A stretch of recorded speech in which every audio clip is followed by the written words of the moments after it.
باب التواضع وخفض الجناح للمؤمنین، انکسار اور مومنوں کے ساتھ نرمی سے پیش آنے کا بیان۔ قال اللہ تعالی واخفض جناحک لمن اتبعک من المؤمنین، اللہ تعالیٰ نے ارشاد فرمایا اور آپ نیچے کیا کیجیے اپنے پروں کو ان لوگوں کے لیے جو آپ کی پیروی کرتے ہیں اہل ایمان میں سے۔ جناح اصل میں کہتے ہیں پر کو، اور ونگ کے لیے استعمال ہوتا ہے، یہ بازو اور کندھے مراد ہے اس سے، اور کندھے کا پیچھے اکڑا ہوا ہونا تکبر کی علامت ہے اور جھکنا انکساری کی علامت ہے، تو یہ بطور محاورہ یہاں پر استعمال ہوا ہے۔ اللہ تعالیٰ نے ارشاد فرمایا کہ آپ اپنے کندھے مومنوں کے لیے جھکا کر رکھیے، مراد یہ کہ ان کے ساتھ عاجزی سے پیش آئیے۔ وقال تعالی یا ایھا الذین آمنوا من یرتد منکم عن دینہ فسوف یأتی اللہ بقوم یحبهم ویحبونہ اذلۃ علی المؤمنین اعزۃ علی الکافرین۔ اللہ تعالیٰ نے ارشاد فرمایا اے ایمان والو، جو پھر گیا تم میں سے اپنے دین سے تو اس کی بد نصیبی، سو انقریب لے آئے گا اللہ تعالیٰ ایک ایسی قوم کو جو اس سے محبت کرتی ہوگی، اور اللہ تعالیٰ اس قوم سے محبت کرتے ہوں گے جو نرم ہوں گے ایمانداروں کے لیے، بہت سخت ہوں گے کافروں پر۔ مراد یہ ہے کہ لوگوں کے ساتھ معاملات کرنے میں سب سے پہلا اصول یہ ہے کہ ان کے ساتھ انکساری اور عاجزی سے پیش آیا جائے۔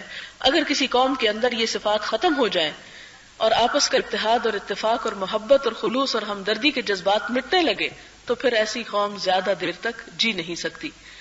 وقال تعالی یا ایھا الناس انا خلقناکم من ذکر وانثی وجعلناکم شعوبا وقبائل لتعارفوا ان اکرمکم عند اللہ اتقاکم۔ اللہ تعالیٰ نے ارشاد فرمایا اے لوگوں، ہم نے پیدا کیا ہے تمہیں ایک مرد اور ایک عورت سے، اور بنا دیا ہے تمہیں مختلف قومیں اور مختلف خاندان تاکہ تم ایک دوسرے کو پہچان سکو۔ تم میں سے زیادہ معزز اللہ کی بارگاہ میں وہ ہے جو تم میں سب سے زیادہ متقی ہے۔ وقال تعالی فلا تزکوا انفسکم هو اعلم بمن اتقى۔ اللہ تعالیٰ نے ارشاد فرمایا پس تم اپنی پاکیزگی بیان نہ کیا کرو، اللہ تعالیٰ خوب جانتا ہے کہ کون زیادہ پرہیزگار ہے۔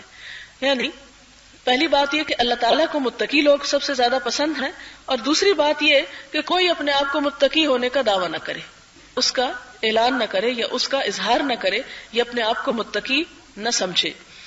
اللہ تعالیٰ ہی زیادہ جانتا ہے، هو اعلم بمن اتقى، کہ اصل متقی ہے کون۔ وقال تعالی ونادى اصحاب الاعراف رجالا يعرفونهم بسيماهم قالوا ما اغنى عنكم جمعكم وما كنتم تستكبرون۔ اور اللہ تعالیٰ ارشاد فرماتے ہیں اور پکاریں گے اعراف والے ان لوگوں کو جنہیں وہ پہچانتے ہوں گے ان کی علامات سے، کہیں گے نہ فائدہ پہنچایا تمہیں تمہارے جتھے نے اور نہ اس ساز و سامان نے جس کی وجہ سے تم غرور کیا کرتے تھے۔ اے سرکشو، کیا یہ جنتی وہی نہیں ہیں جن کے متعلق تم قسمیں اٹھایا کرتے تھے کہ نہیں عطا کرے گا انہیں اللہ اپنی رحمت سے؟ دیکھو انہیں تو حکم مل گیا ہے کہ داخل ہو جاؤ جنت میں، نہیں کوئی خوف تم پر اور نہ تم غمگین ہوگے۔ یہاں پر یہ آیت جس ریفرنس میں آئی ہے وہ یہ کہ قیامت کے دن کچھ لوگ جنت میں جائیں گے، کچھ جہنم میں جائیں گے اور کچھ درمیان میں ہوں گے۔ آراف والے جو ہیں وہ جہنم میں جانے والے کچھ لوگوں کو پکاریں گے، ان سے بات کریں گے اور کیا کہیں گے؟ وہ کدھر تمہارے دوست ساتھی، تمہارا جتھا گروہ جماعت پارٹی، وہ کدھر گئے سارے؟ تو تمہیں کسی نے نہیں بچایا یہاں آ کر۔ اور دوسری کیا بات؟ وما کنتم تستکبرون، اور جو کچھ تم تکبر کرتے تھے، تمہارا تکبر بھی اور تمہاری بڑائی بھی اور وہ سب چیزیں جن پہ تمہیں بڑا ناز تھا وہ تمہارے کسی بھی کام نہیں آئیں۔ اور یہ لوگ جن کو تم سمجھتے تھے کہ بڑے حقیر ہیں، فقیر ہیں، کمزور ہیں، اور تم کہتے تھے کہ ان کو اللہ تعالیٰ اپنی رحمت میں جگہ نہیں دے گا، آج دیکھو انہی سے کہا گیا ادخلوا الجنۃ لا خوف علیکم ولا انتم تحزنون، کہ جنت میں داخل ہو جاؤ، تم پہ نہ کوئی خوف ہوگا اور نہ ہی تم غمگین ہوگے۔ لہذا اللہ تعالیٰ کے ہاں کس چیز کی قدر و قیمت ہے؟ عجز و انکساری کی، تکبر کی نہیں۔ تکبر انسان کو جنت میں نہیں لے جا سکتا اور عجز و انکساری جنت میں جانے سے روک نہیں سکتی۔ لہذا اللہ تعالیٰ کو وہ لوگ پسند ہیں جو دوسروں کے ساتھ عجز و انکساری کا معاملہ کریں۔ اور آپ دیکھیں کہ اللہ تعالیٰ کے علاوہ بندوں کو بھی وہی پسند ہیں جن کے اندر عاجزی اور انکساری ہو۔ ظاہر ہے اگر کوئی شخص اپنے آپ کو بڑا کہتا ہے یا سمجھتا ہے تو عموماً یہی کہتا کوئی بڑا ہوگا تو ہوگا، ہم اسے بڑا نہیں سمجھتے. تو حقیقی بڑائی کیا ہے، حقیقی قدر کیا ہے؟ وہ جو دلوں میں حکومت کرے اور دلوں میں لوگوں کے جگہ پیدا کرے اور دلوں میں لوگوں کے اپنا مقام پیدا کرے، نہ کہ صرف اپنے دل میں اپنے آپ کو بڑا سمجھے. اسی لیے ایک دعا سکھائی گئی کہ اللہ مجھے میرے نفس کے سامنے مجھے حقیر کر دے اور لوگوں کی نگاہوں میں مجھے بڑا کر دے. یعنی انسان اصل میں بڑا وہی ہے جو لوگوں کے دلوں میں بڑا ہے، اور اللہ کے نزدیک بھی اور بندوں کے نزدیک بھی وہ حقیر ہے جو اپنے آپ کو بڑی چیز سمجھتا ہے. اس کے بارے میں حضور صلی اللہ علیہ وسلم نے فرمایا، حضرت ایاز ابن حمار کی روایت ہے کہ ان اللہ اوحى الی ان تواضعوا حتى لا يفخر احد على احد ولا يبغي احد على احد. رواہ مسلم. مسلم کی اس روایت کا مطلب یہ ہے کہ حضور صلی اللہ علیہ وسلم نے فرمایا تواضع اختیار کرو، نہ ایک شخص دوسرے کے سامنے فخر کرے اور نہ ایک دوسرے پر زیادتی کرے. یعنی اللہ تعالیٰ کو ایک دوسرے پر فخر کرنے والے اور بڑائی بیان کرنے والے پسند نہیں ہیں، اور نہ ہی ایک دوسرے پر زیادتی کرنے والے. انسان کسی دوسرے پر زیادتی کب کرتا ہے یا زیادتی کیوں کرتا ہے؟ اسی وقت زیادتی کرتا ہے جب وہ اپنے آپ کو بڑا سمجھتا ہے اور اپنے دل میں تکبر رکھتا ہے، اور پھر وہ دوسرے کے سامنے اپنی بڑائی کو منوانا چاہتا ہے. وعن ابی ہریرہ رضی اللہ عنہ ان رسول اللہ صلی اللہ علیہ وسلم قال ما نقصت صدقة من مال وما زاد الله عبدا بعفو الا عزا وما تواضع احد لله الا رفعه الله. رواہ مسلم. حضرت ابو ہریرہ سے روایت ہے کہ رسول اللہ صلی اللہ علیہ وسلم نے فرمایا صدقے کی وجہ سے کسی کے مال میں کمی نہیں ہوتی. عفو درگزر پر اللہ تعالیٰ بندے کی عزت میں اضافہ کرتا ہے، اور جو بھی تواضع اختیار کرتا ہے اللہ تعالیٰ اس کو بلند مقام عطا فرماتے ہیں. 3 چیزیں بتائی گئی کہ صدقہ کرنے سے مال کم نہیں ہوتا، کیونکہ صدقہ تو مال کی الٹا حفاظت کرتا ہے. عموماً انسان کو یہ تو نظر آتا ہے کہ میرے پاس 1000 تھے اور وہ 500 رہ گئے، 500 کسی اور کو دینے کی وجہ سے، لیکن وہ حقیقت میں جاتے نہیں، وہ اللہ کے ہاں محفوظ ہو جاتے ہیں. اور دنیا میں بھی انسان نے جتنا رزق کھانا وہ کھا کے ہی مرے گا، اس سے پہلے نہیں مرتا. جو پہننا ہے وہ پہن کے ہی مرے گا، اور جو کچھ اس کی قسمت میں لکھا ہے استعمال کرنا وہ اس کو مل کر رہے گا. لہٰذا کسی کو دینے سے اس میں کمی نہیں، وقتی طور پر آئے گی، لیکن اگر اس کے حصے کا ہے وہ تو کسی اور طرح لوٹ کر اسی کے پاس پہنچ جائے گا. اور جیسے اللہ تعالیٰ کا وہ وعدہ ہے قرآن پاک میں بھی آپ نے پڑھا ہوگا کہ جو اللہ تعالیٰ کے راستے میں 1 درہم بھی ہے، 1 مال یا 1 روپیہ یا 1 پائی بھی خرچ کرتا ہے تو اس کی مثال کیا ہے؟ اس کی مثال یہ ہے ایک دانے کی طرح ہے. انبتت 7 سنابل، جس سے 7 بالیں نکلے، اور پھر فی کل سنبلۃ 100 حبہ، ہر بال میں 100 دانے اگائیں، تو ایک دانہ کتنا بن گیا؟ 700 بن گیا. اور اللہ تعالیٰ اس کو دنیا میں بھی بڑھاتے ہیں اور آخرت میں بھی بڑھاتے ہیں. اب دیکھیں کہ دولت کس طرح بڑھتی، سرکولیشن سے بڑھتی ہے. اور اگر کچھ لوگ اپنے صندوق بھر کے رکھ لیں اور وہ سرکولیٹ نہ ہو معاشرے کے اندر تو فائدہ ایک خود بھی نہیں اٹھا رہا. ظاہر ہے کہ جو مال میں خرچ نہیں کر رہی، صرف الماری کی زینت بنا رہی ہوں یا کسی ڈبے کی زینت بن رہا ہے وہ، تو وہ صرف ڈبہ ہی اس سے فائدہ اٹھا رہا ہے، حالانکہ ڈبہ تو ایک بے جان چیز ہے، وہ بھی کیا فائدہ اٹھائے گا. تو اصل فائدہ جب ہوتا ہے جب انسان اس کو نکالتا ہے. اور دیکھیں آپ قرآن پاک کے بالکل ابتدا میں بھی جو میسج ہمیں دیا گیا وہ یہ کہ وَمِمَّا رَزَقْنَاهُمْ يُنْفِقُونَ. تو بنیادی طور پر اسلام خرچ کرنے پر ابھارتا ہے، اور جب خرچ ہوگا تو ایک سے دوسرے، دوسرے سے تیسرے ہاتھ میں پہنچے گا اور بہت سے لوگ اس سے مستفید ہوں گے. آپ دیکھیں کہ مثلا ایک شخص اپنے مال سے ایک کارخانہ لگاتا ہے، اس کے ایک کارخانے کے اندر اگر 1000 لوگ کام کرتے ہیں تو 1000 لوگ اس سے فائدہ اٹھا رہے ہیں، اور اس سے جو نفع ہوتا ہے اس سے وہ شخص خرچ کرنے والا خود بھی فائدہ اٹھاتا ہے. تو یہ اللہ تعالیٰ نے جو ہمیں ایک بنیادی اصول دیا خرچ کرنے کا، صرف ضابطے اور قاعدے بتا دیے کہ یہاں خرچ نہ کرو، اس طریقے سے نہ کرو، باقی اس کو خرچ کرو، اس لیے کہ خرچ کرنے میں ہی بھلائی ہے. اور جیسے کہ پہلے بھی آپ سے ذکر کیا تھا کہ جو خرچ کرنے والا ہے وہ اللہ تعالیٰ کا بھی پیارا ہے، بندوں کا بھی پیارا ہے اور جنت کے بھی قریب ہے. لیکن جو خرچ نہیں کرتا، بخیل ہے، وہ لوگوں کی نظر میں بھی برا ہے، اللہ کی نظر میں بھی، اور جنت سے بھی دور ہے. لہٰذا ایک چیز تو یہ بتائی گئی. دوسرا یہ کہ عفو درگزر پر اللہ تعالیٰ بندے کی عزت میں اضافہ کرتا ہے. انسان سمجھتا ہے کسی نے اس سے زیادتی کی تو اب بدلہ تو اسے لینا ہی چاہیے، ضرور ہی اس کی پکڑ کرنی چاہیے.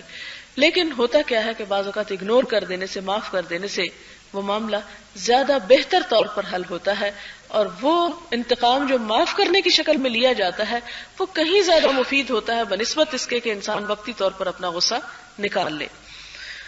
اور تیسری بات یہ ہے کہ جو تواضع اختیار کرتا ہے اللہ تعالیٰ اس کو بلند مرتبہ عطا کرتے ہیں، اور جو بڑا بننا چاہتا ہے اللہ تعالیٰ اس کو نیچے کر دیتے ہیں. تو تواضع اور عاجزی پھر کیا ہے؟ تواضع وضع کا مطلب ہوتا ہے رکھ دینا. کہاں رکھ دینا؟ جہاں انسان اپنے آپ کو جس چیز کا اہل سمجھتا ہو وہاں رکھ دینا. اپنی حیثیت سے بڑھ کر وہ کام نہ کرنا کہ جس کا وہ اہل ہی نہیں. اگلی حدیث عن انس رضی اللہ عنہ انہ مر علی صبیان فسلم علیہم وقال کان النبی صلی اللہ علیہ وسلم یفعلہ متفق علیہ. حضرت انس رضی اللہ تعالیٰ عنہ سے مروی ہے کہ آپ بچوں کے پاس سے گزرے تو انہیں سلام کیا اور فرمایا حضور صلی اللہ علیہ وسلم اسی طرح کیا کرتے تھے. یعنی عموماً بڑے کیا چاہتے ہیں کہ چھوٹے ان کو سلام کریں. آپ دیکھیں کہ عموماً ہوتا یہ ہے کہ جب کوئی مہمان آتا ہے تو بچوں کو کہا جاتا ہے خالہ کو سلام کرے، چچا کو سلام کرے یا بڑوں کو سلام کرے. ٹھیک ہے، لیکن خالہ اور چچا اگر آگے بڑھ کر خود سلام کر دیں تو بچہ آئندہ اسے کہنے کی بھی ضرورت نہیں رہے گی، وہ خود بخود سلام کرتا رہے گا. تو اسی طرح یہ ہے کہ حضور صلی اللہ علیہ وسلم بجائے اس کے کہ یہ کہتے کہ بچوں تمہیں بڑوں کو سلام کرنا چاہیے، آپ نے کیا طریقہ کیا، خود آگے بڑھ کر بچوں کو بھی سلام کرتے تھے. اگرچہ قاعدہ اس میں یہ ہے، یہ بھی ادب سکھایا کہ چھوٹے بڑوں کو سلام کرے، لیکن بڑوں کو پہل کرنی چاہیے. چند دفعہ بڑے جب سلام کریں گے تو چھوٹے بڑوں سے زیادہ انرجیٹک ہوتے ہیں، وہ پھر ان سے بھی آگے نیکی میں بڑھ جاتے ہیں. لیکن اگر بڑے بخل کریں گے تو چھوٹوں کے لیے بھی رستہ نہیں کھلے گا، تو اس کا کھلنا جو ہے وہ انتہائی ضروری ہے. وعنہ قال ان كانت الامة من اماء المدینة لتأخذ بيد النبی صلی اللہ علیہ وسلم فتنطلق به حيث شاءت رواہ البخاری. حضرت انس رضی اللہ تعالیٰ عنہ سے مروی ہے کہ مدینے کی باندیوں میں سے کوئی باندی، یعنی لونڈیوں میں سے، غریب عورتوں میں سے حضور صلی اللہ علیہ وسلم کا دست اقدس پکڑتی اور جدھر چاہتی آپ کو لے جاتی اور آپ اس کے ساتھ چل پڑتے. حالانکہ اس کی ایک غریب، ایک معمولی، ایک غلام عورت کی کیا حیثیت ہوتی ہے، اور ایک بے سمجھ بوڑھی عورت کی، لیکن آپ صلی اللہ علیہ وسلم اس کا بھی دل نہیں توڑتے تھے اور اس کے ساتھ بھی عاجزی اور نرمی کے ساتھ پیش آتے، اور جدھر وہ لے جانا چاہتی وہاں اس کے ساتھ چلے جاتے. تو اس میں انسان کی ہتک نہیں، بے حرمتی نہیں، بلکہ انسان کی عزت ہے اور انسان کا اس سے بھی مقام بلند ہوتا ہے. اور جس طرح قرآن پاک میں بھی آتا ہے نا کہ ایسا شخص کہ جو یتیم ہو، خاک آلود ہو، یعنی جس کے کپڑے اچھے نہ ہو، جس کا کھانا اچھا نہ ہو، جس کا گھر اچھا نہ ہو، تو انسان وہاں بھی چلے جانے میں کوئی اپنی آر یا ہتک محسوس نہ کرے. اور اسی طرح ایسے رشتہ دار کہ جن کا سٹیٹس کم ہو، جن کی حیثیت کم ہو، ان کے ساتھ تعلق قائم رکھنے کو بھی اپنے لیے باعث ذلت نہ سمجھے بلکہ باعث عزت سمجھے.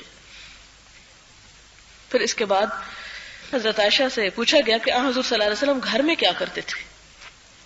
اب دیکھیں نا صحابہ کرام کا شوق کہ ان کو حضور صلی اللہ علیہ وسلم باہر تو جو کچھ کرتے تھے نظر آتا تھا، لیکن محبت تھی نا یہ، تو اس لیے جاننا چاہتے تھے گھر میں کیا کرتے تھے.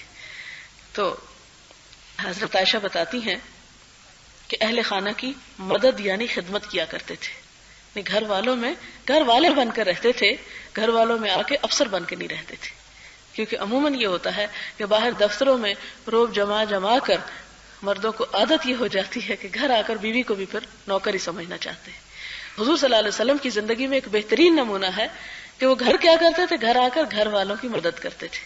اور گھر والوں کی مدد کیا، جس میں گھر والے مصروف ہیں تو اس کام کو شیئر کرتے تھے. اور گھر والوں کے کام کیا ہوتے ہیں آپ اندازہ لگا سکتے ہیں کہ گھر کی عورتوں کے کیا کام ہو سکتے ہیں، تو اس میں ان کی مدد کیا کرتے تھے. اور جب نماز کا وقت آتا تو نماز کے لیے تشریف لے جاتے. اور اس کے بارے میں تو ایک یہ بھی آتا ہے کہ آپ صلی اللہ علیہ وسلم گھر والوں کے ساتھ بیٹھ کے ہنسی مذاق کرتے، کھیلتے، کھاتے، پیتے، جو کچھ بھی، لیکن جب نماز کا وقت آتا تو آپ کا رویہ یوں ہوتا کہ ایک دم غیر ہو جاتے، کہ گویا جانتے ہی نہ ہو، ہمیں پہچانتے ہی نہ ہو. کہ جب اللہ کا حق ہے تو وہ اللہ کا حق ہے، لیکن جب بندوں کا حق ہے تو اس میں پوری طرح انوالو ہوتے تھے، اس میں پوری طرح انٹرسٹ لیتے تھے. اگلی حدیث میں ہے حضرت ابو رفاع تمیم بن اسید سے کہتے ہیں کہ حضور صلی اللہ علیہ وسلم کی خدمت میں حاضر ہوا، آپ خطبہ ارشاد فرما رہے تھے. میں نے عرض کیا یا رسول اللہ صلی اللہ علیہ وسلم ایک مسافر آیا ہے، اپنے دین کے متعلق پوچھتا ہے، اسے پتہ نہیں کہ اس کا دین کیا ہے. حضور صلی اللہ علیہ وسلم میری طرف متوجہ ہوئے، خطبہ ترک کر دیا، حتیٰ کہ میرے پاس تشریف لے آئے. آپ کے لیے کرسی لائی گئی، آپ اس پر بیٹھے اور مجھے اس کی تعلیم دینے لگے جو اللہ تعالیٰ نے آپ کو سکھایا تھا. پھر آپ نے خطبہ دیا اور اسے مکمل کیا. اب آپ دیکھیں کہ ایک طرز عمل یہ ہمیں ملتا ہے اور دوسرا آپ کا طرز عمل وہ بھی ملتا ہے کہ جس میں آپ صلی اللہ علیہ وسلم خطبہ دے رہے تھے اور ایک شخص سوال کرتا ہے کہ کیا حج فرض ہے؟ آپ بتاتے ہیں کہ ہاں فرض ہے. پھر وہ پوچھتا ہے کہ ہر سال فرض ہے؟ آپ جواب نہیں دیتے. پھر اسی طرح جب بات ختم ہو جاتی تو پھر آپ کہتے ہیں کہاں ہے وہ سائل. اور وہ اس صورت میں کہ جب ایسے لوگوں کے ساتھ ایسا رویہ ہوتا تھا کہ جو آپ کے آس پاس رہنے والے تھے، آپ سے روز تعلیم حاصل کرتے تھے، تو ان لوگوں کو آپ ساتھ آداب بھی سکھاتے تھے. لیکن ایک شخص جو اجنبی ہے، باہر سے آیا ہے، مسافر ہے، اس کو پتہ ہی نہیں کہ یہاں سیکھنے سکھانے کا طریقہ کار کیا ہے، کب بات کرنی اور کب نہیں. تو حتیٰ کہ یہ کہ آپ کے خطبے میں بھی اگر وہ انٹرفیئر کرتا یا دخل اندازی تو آپ اس کی بات بھی توجہ سے سن لیتے تھے. اور یہ انتہائی کمال درجے کا اخلاق ہے. اور اسی طرح کرسی پر بیٹھ کر سکھانے کی بھی دلیل یہاں سے ملتی ہے. عموماً ہمارے ہاں یہ تصور پایا جاتا ہے کہ دین نہ کرسی پہ بیٹھ کے سکھایا جا سکتا ہے، نہ کرسی پہ بیٹھ کے سیکھا جا سکتا ہے. تو اس حدیث سے کیا پتہ چلتا ہے کہ حضور صلی اللہ علیہ وسلم کے لیے کیا لایا گیا؟ کرسی لائی گئی. آپ اس پر بیٹھے اور آپ نے دوسروں کو، یعنی جو شخص سوال کر رہا تھا، اس کو سکھایا. یہاں یہ تو نہیں کہا گیا کہ کرسیاں لائی گئی. تو جس سے کیا پتہ چلتا ہے کہ سکھانے والا اگر کرسی پر بیٹھا ہے اور دوسرے نیچے بیٹھے ہیں تو اس میں بھی حرج کی بات نہیں ہے. اصل میں ہوتا یہ کہ جب ہم خود حدیث پڑھتے ہیں تو اس طرح کے نقطے بیچ میں سے مس کر جاتے ہیں اور ان چیزوں پر عموماً غور نہیں کرتے، پھر کنفیوژنز کا اور اختلافات کا شکار ہوتے ہیں اور دین کو ایک خاص ٹپیکل رنگ میں دیکھنا چاہتے ہیں، اور اگر اس سے ذرا کوئی ادھر ادھر ہو تو اس پر اعتراض ہوتا ہے. اور عموماً ہمارے ہاں جس طرح مدرسوں کا یا دینی اداروں کا ماحول ہوتا ہے کہ صرف نیچے بیٹھنے کو ہی دین سمجھا جاتا ہے، تو یہ اصل بات نہیں ہے. اصل بات یہ ہے کہ جس طرح کے حالات اور چیز میسر ہو، اصل ضرورت کس چیز کی، اصل توجہ کس چیز پر ہونی چاہیے کہ سیکھا کیا جا رہا ہے، اس میں عمل کی کیا بات ہے. اس طرح کی ظاہری باتوں کے اوپر بہت زیادہ نہیں جانا چاہیے. عموماً ہمارے ہاں دینی مجلسوں کا اہتمام فرش پر کیا جاتا ہے. گھروں میں ہم فرش پر بیٹھنے کے عادی نہیں رہے. عربوں کے ہاں تو یہ تھا کہ فرشی نشستیں ہوتی تھی. اب بھی آپ کسی عرب کے گھر میں جائیں تو وہ کرسی کم استعمال کرے گا، نیچے فرش پر بیٹھنا زیادہ پسند کرے گا، کیونکہ ان کا سٹائل، یعنی خیمے ہوتے تھے ان کے، اور خیموں کے اندر فرشی نشستیں ہی ہوتی تھی. اب ظاہر ہے کہ جنہیں اپنے گھر ہی اٹھا کے اونٹوں پہ لاد کے لے جانے پڑے، اگر وہ 7 کرسیاں بنا کے لادنا شروع کر دیں تو ایک یہ بلا وجہ کا تکلف تھا. اور ان کی وہ عادت اب تک جاری ہے. ہم نے اس عادت کو جو اس ایک معاشرے کی یا اس ایک خاص ماحول کا عرف تھا، اسے ہم نے اسلام کا حصہ بنا لیا اور یہ سمجھا کہ جب اسلام کی بات ہو تو زمین پر ہی بیٹھ کر سنی جائے اور اسی میں ہی زیادہ اثر ہے. اب ہوتا یہ ہے کہ ٹھیک ہے، اگر کسی گھر کے اندر یا کسی معاشرے کے اندر نیچے بیٹھنے کو کمفرٹیبل فیل کرتے ہیں لوگ تو اسی پہ بیٹھ جائیں، لیکن اگر نیچے بیٹھنے میں دقت ہوتی ہے یا تکلیف ہے یا کوئی شخص بیٹھ نہیں سکتا، بعض اوقات کسی کی کمر کا مسئلہ ہوتا ہے، کسی کی ہڈیوں میں دکھن ہوتی ہے، کسی کو اور عادت ہی نہیں ہوتی ساری زندگی. اب ہمارے ہاں دیکھیں آپ، کوکنگ ہے تو کھڑے ہو کے ہوتی ہے، واشنگ ہے تو کھڑے ہو کے ہو رہی، برتن ہے تو کھڑے ہو کے دھوئے جا رہے، کھانا ہے تو کھڑے ہو کے کھایا جا رہا ہے. زندگی کی اتنی بھاگ دوڑ ہے کہ ہر کام کھڑے ہو کے ہو رہا ہے. تو ایسی صورت میں اگر زیادہ سے زیادہ لوگ بیٹھتے بھی ہیں تو کرسی پہ بیٹھ جاتے ہیں. تو ان لوگوں کو اگر یہ مجبور کیا جائے کہ آپ نیچے بیٹھے تو اس میں کیا ہوگا؟ ایک بلا وجہ کی مشقت ہوگی اور ایک بلا وجہ تکلف ہوگا، ایک تکلیف ہوگی. اور اگر سارا وقت بیٹھ کے وہ ایک ادھر سے ادھر پہلو بدل رہے ہیں، ایک پاؤں سو گیا تو وہ کھڑا کر رہے ہیں، دوسرا سو گیا تو وہ کھڑا کر رہے ہیں، اور توجہ ان کی اپنے ہی جسم کی تکلیف پر ہے اور سننے کی طرف کچھ بھی نہیں، تو اسلام اس کی کہیں ہمیں تعلیم نہیں دیتا اور نہ ہمیں ایسی اذیت پہنچانے پر وہ راضی ہے.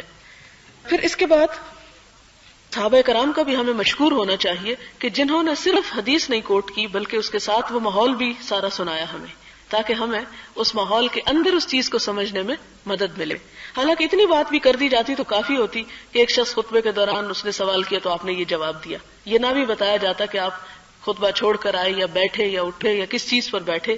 لیکن یہ چھوٹی چھوٹی ڈیٹیلز سنت سے جو ہمیں ملتی ہیں یہ ہماری عام زندگی میں بہت رہنمائی ہمیں عطا کرتی ہیں.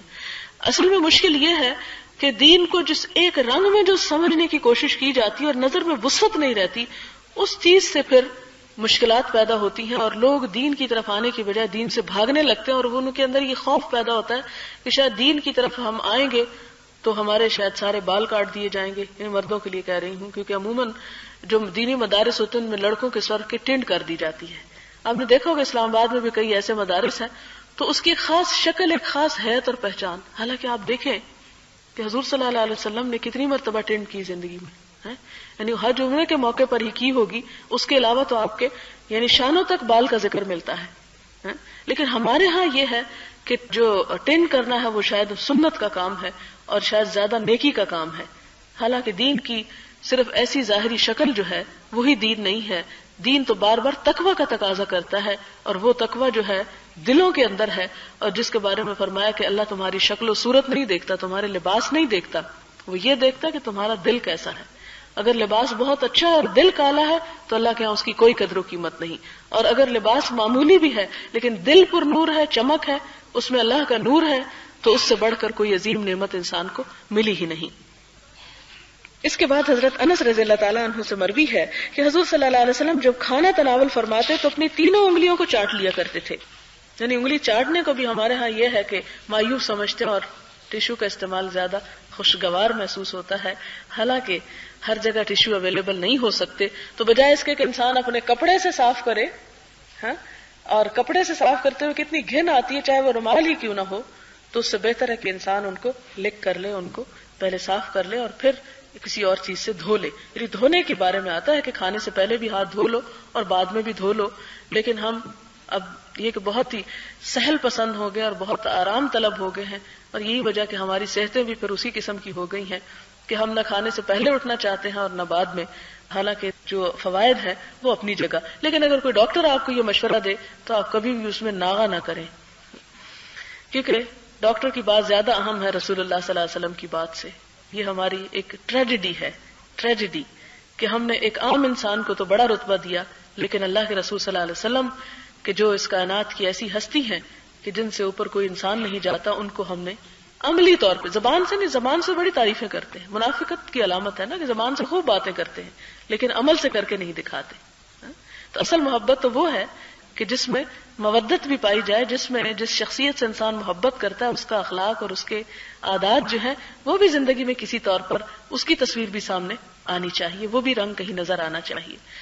اور اس سلسلے میں انتہائی اہم بات یہ کہ انسان اپنی زندگی میں اپنے دماغ کا صرف 1% حصہ استعمال کرتا ہے، اور سائنٹسٹ نے یہ ریسرچ کی ہے. ایک کتاب ہے بیونڈ مائنڈ، اس میں 3 سائنسدانوں نے لکھی ہے اور انہوں نے کہا کہ دنیا میں صرف ایک انسان ایسا گزرا ہے جس نے سب سے زیادہ اپنے مائنڈ کو استعمال کیا ہے، اور وہ صحرا میں رہتا تھا، ان پڑھ لوگوں سے بات چیت کرتا تھا، آتے جاتے قافلوں سے ملتا تھا، اور اس نے یہود و نصارہ کے دین کا بھی مطالعہ کیا اور ان کی خامیوں سے بھی آگاہ کیا، اور پھر دنیا والوں کو ایک نیا دین دیا کہ جس کو اگر تعصب کی نظر سے نہ دیکھا جاتا تو آج دنیا میں ہر طرف وہ چھا جاتا. لیکن یہود و نصارہ نے سب سے پہلے اس کا انکار کیا اور ان چیزوں کو تعصب کی نظر سے، پریجوڈسڈ ہونے کی وجہ سے وہ نہیں دیکھا صحیح اینگل سے، لہٰذا اسے قبول نہ کر کے خود بھی نقصان اٹھایا اور دنیا کو پہنچایا. اور اسی کے بارے میں قرآن کہتا ہے نا وَلَا تَكُونُوا أَوَّلَ كَافِرٍ بِهِ، کہ یہود و نصارہ تم پہلے کافر نہ بنو. اب یہ کہ حضور صلی اللہ علیہ وسلم کو پیش تو خراج عقیدت کر رہا ہے، لیکن ایمان نہیں ہے نا، اس لیے وہ جو وحی کے ذریعے آپ کو سب کچھ عطا ہوا اسے وہ کیا سمجھ رہا ہے کہ وہ ایک ایسی بے مثال ہستی ہے کہ جس نے سب سے زیادہ اپنے دماغ کو استعمال کیا دنیا میں. وہ بھی مانتے کہ سب سے زیادہ استعمال کیا، لیکن اس کے 1400 سال بعد اگر کسی نے جہاز اڑا لیا تو ہم سہم کے بیٹھ گئے کہ یہ اصل عقل مند انسان ہے جس نے ہوا کو مسخر کر لیا. اور اللہ کے رسول صلی اللہ علیہ وسلم جس کو غیر مسلم بھی خراج عقیدت پیش کرتے ہیں کہ دنیا میں ایک ہی انسان ہے جس نے سب سے زیادہ استعمال کیا، ہمیں وہ نظر نہیں آتا، اس لیے کہ نہ ہم پڑھتے ہیں، نہ کوشش کرتے ہیں، نہ جانتے ہیں، نہ سیکھتے ہیں، نہ سمجھتے ہیں. سمن بکمن عمیون فہم لا یعقلون، عقل سے کام نہیں لیتے. اس کے بعد فرمایا آپ صلی اللہ علیہ وسلم نے کہ اگر تم میں سے کسی کا لقمہ گر جائے تو اسے مٹی وغیرہ جھاڑ لے اور اس کو کھا لے. یہ تکبر کا مظاہرہ نہ کرے، اس کو شیطان کے لیے نہ چھوڑے. شیطان کے لیے نہ چھوڑے یعنی کہ شیطان کھا جاتا ہے اس کو، یعنی شیطان خوش ہوتا ہے اور وہ شیطان اپنے مقصد میں کامیاب ہو جاتا ہے کیونکہ وہ متکبر ہے اور یہ تکبر کا عمل ہے. لہٰذا یہ کیا ہوا، اس کے کام میں ہم آہنگی ہو گئی. اور آپ نے حکم دیا کہ کھانے کے پیالے کو صاف کر لیا جائے. فرمایا تم نہیں جانتے کہ تمہارے کھانے کے کس حصے میں برکت ہے. یعنی عموماً کھانا اس لیے چھوڑ دیا جاتا ہے کہ لوگ کہیں گے ہائے سارا کھا گیا، اور اس کو ایٹیکیٹس کے خلاف سمجھا جاتا ہے. تو آپ نے فرمایا کہ نہیں، برتن کو خالی کرو. اور کیوں خالی کرو؟ کہ ہو سکتا ہے کہ وہ جو چھوڑا ہے اسی میں برکت ہو، وہی تمہاری صحت. ہمارے ہاں کیا کہا جاتا ہے کہ چھوڑ دو تاکہ صحت اچھی رہے. ٹھیک ہے، اگر آپ نے پیٹ رکھ کر کھانا تو آپ ڈالیں ہی کم، لیکن اگر آپ نے ڈال لیا ہے تو پھر آپ کیا کریں، اسے اب ختم کریں. کہ اس کو ختم کرنا اور اس رزق کو ضائع ہونے سے بچانا جو اللہ نے سلیکٹ کر کے پتہ نہیں کتنے ہاتھوں سے آپ کے لیے بھیجا، ایک تحفہ، اللہ کی ایک نعمت اور ایک عنایت، اس کو تم لوگوں کے بنائے ہوئے قاعدوں اور قوانین پہ چھوڑ رہے ہو کہ فیشن کا تقاضا ہے کہ تھوڑا سا بیچ میں چھوڑ دیا جائے. نہیں، وہ ایک ڈراپ جو کسی چیز کا اللہ تعالیٰ ایک دودھ کا ایک جوس کا یا پانی کا حتیٰ کہ وہ تمہارے لیے پیدا کر کے تمہارے ہاتھ میں اس نے دیا، اور صرف تم لوگوں کی خاطر ایک فیشن کی خاطر اس کو ترک کر رہے ہو، تو یہ شکر گزاری نہیں بلکہ ناشکری ہے.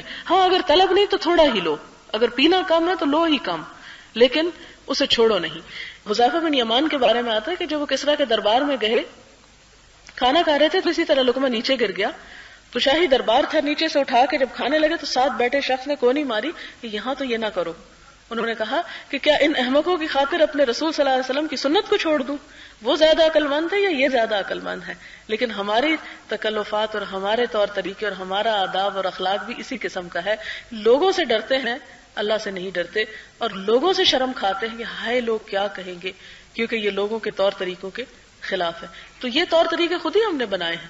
تو ہماری عقل بڑی ہے یا لوگوں کی عقل بڑی ہے یا اللہ کے رسول صلی اللہ علیہ وسلم کی، یا وہ جس نے اللہ کے رسول صلی اللہ علیہ وسلم کو بھی حکمت اور دانائی عطا کی. اس کے بعد ایک اور حدیث ہے، حضرت ابو ہریرہ سے مروی ہے کہ رسول صلی اللہ علیہ وسلم نے فرمایا اللہ تعالیٰ نے کسی نبی کو مبعوث نہیں فرمایا مگر اس نے بکریاں چرائیں. صحابہ کرام رضوان اللہ علیہ اجمعین نے عرض کیا اور آپ یا رسول اللہ صلی اللہ علیہ وسلم؟ فرمایا ہاں، میں بھی چند قرات مزدوری پر اہل مکہ کی بکریاں چرایا کرتا تھا. حدیث پیچھے گزر چکی ہے. حضرت ابو ہریرہ رضی اللہ تعالیٰ عنہ حضور صلی اللہ علیہ وسلم سے روایت کرتے ہیں کہ آپ نے فرمایا اگر مجھے کسی جانور کے پائے یا ہاتھ کے گوشت کی دعوت دی جائے تو میں اس دعوت کو قبول کروں گا، اور اگر میری طرف کسی جانور کے پائے یا ہاتھ کا گوشت ہدیتاً بھیجا گیا تو میں اس کو بھی قبول کروں گا. یعنی ایسا نہیں کہ صرف امیروں کی دعوت میں جاؤں گا اور غریبوں کی نہیں. اگر کوئی مجھے پائے کیا ہوتے ہیں وہ حصہ جو عموماً عام کھانے میں یا گوشت میں استعمال نہیں کیا جاتا اور اسے ناپسند بھی کیا جاتا ہے یا حقیر سمجھا جاتا ہے، تو فرمایا کہ اگر وہ بھی کوئی مجھے بھیجے تو میں اسے لینے کو بھی اپنے لیے اپنی عزت کے خلاف نہ سمجھوں، اور اس کو کھانے کے لیے اگر کوئی مجھے بلائے تو میں اس دعوت کو بھی قبول کر لوں. یا آپ صلی اللہ علیہ وسلم اپنی ذاتی مثال اس لیے دے رہے ہیں کہ ایسی عجز و انکساری میری امت میں بھی پیدا ہو. حضرت انس سے روایت ہے کہ حضور صلی اللہ علیہ وسلم کی اونٹنی ادبا نام کی تھی جس سے آگے کوئی اونٹ نہیں نکل سکتا تھا، یہ بہت تیز تھی.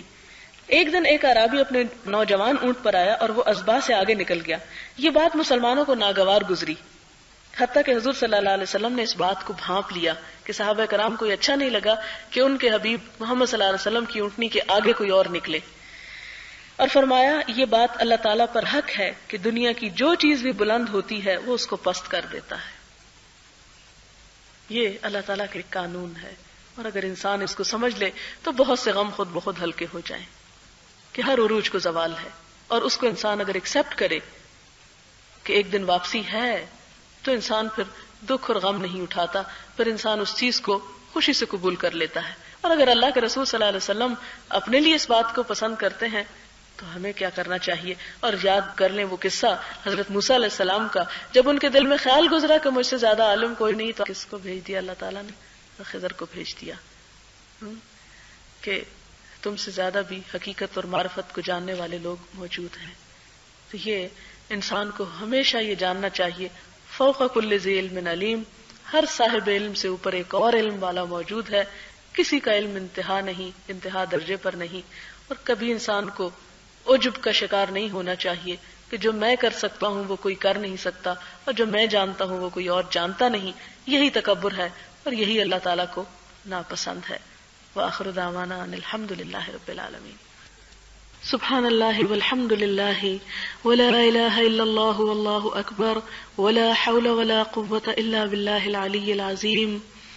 سبحان اللہ والحمد للہ ولا الہ الا اللہ واللہ اکبر ولا حول ولا قوة الا باللہ العلی العظیم.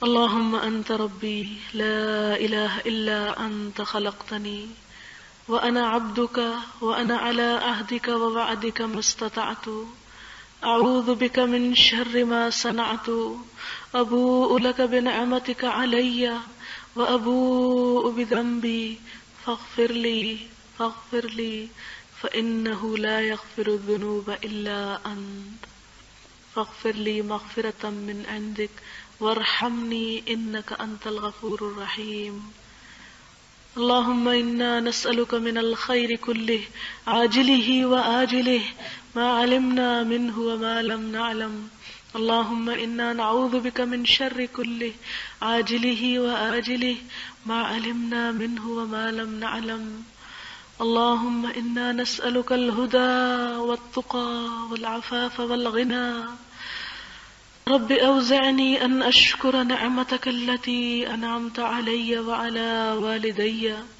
وأن أعمل صالحا ترضاه وأصلح لي في ذريتي إني تبت إليك ربنا تقبل منا إنك أنت السميع الدعاء وتب علينا إنك أنت التواب الرحيم وصلى الله تعالى على خير خلقه محمد وعلى آله وأصحابه وأهل بيته أجمعين برحمتك يا أرحم الراحمين إلهي آمين سبحانك اللهم وبحمدك نشهد أن لا إله إلا أنت نستغفرك ونتوب إليك والسلام عليكم ورحمة الله وبركاته